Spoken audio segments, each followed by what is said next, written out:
بلخ کې د خټکۍ او هندوانو په حاصلاتو کې کموالی راغلی دی.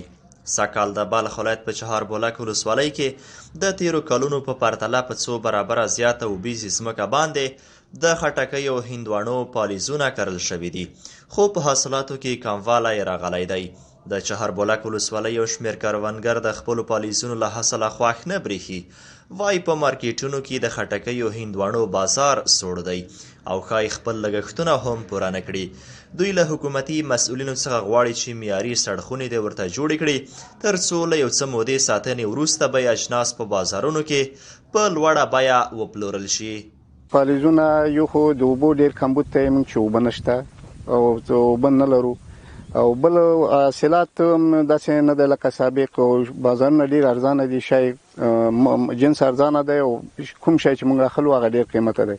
و چې بازارو ته شی وړو کوم شی باندې هغه سر نه پوره کوي چې موږ مصرف کړی دی په دې باندې. او نور زیاتي داسې مشکلات دي دوا د نظارت د اوبو د اوس فعلا هغه مصارف چې یو قطعه تخم موږ اخلو په 2000 په 14000 روپۍ دلته یې کارو، اوس هغه د تخم پیسې نه پوره کوي د حاصلات، ولې چې نرخونه ډېر ارزانه دي.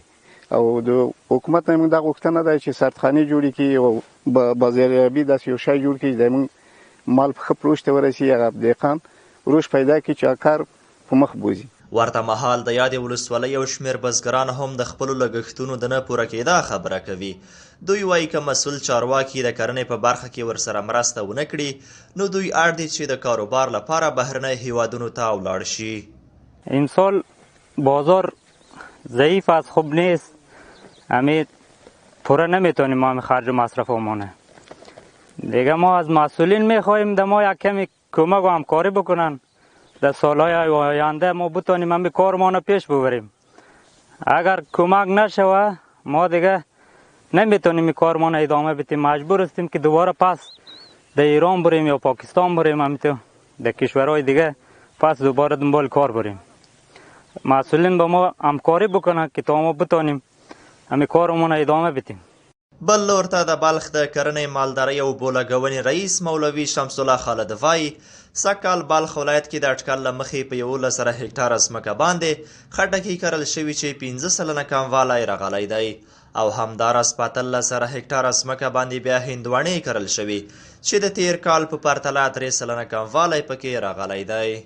در ولایت بلخ 11000 هکتار زمین خربوزه کشت شده بود در سال گذشته، حاصلاتش خوب بود، اما این سال هم همین اندازه زمین کشت شده تا حالی که چیش نشده، حاصل برداشت نشده. نظر به پیش بینی 5% حاصلاتش کم هست نظر به کم آبی. و همچنان تربوز هم زمین که کشت شده 18600 هکتار تربوز در ولایت بلخ کشت شده. این هم نظر از سال گذشته امسال 3% حاصلش کم بینی پیش حاصلاتش کم شده تا پیش بینی شده. و در سال گذشته هر هکتار زمینی که خربوزه کشت شده بود 14 تن خربوزه حاصل گرفته بودن. از تربوز 18 تن در هر هکتار 18 تن حاصل گرفته شده بودن. امسال اما حاصلاتش کم.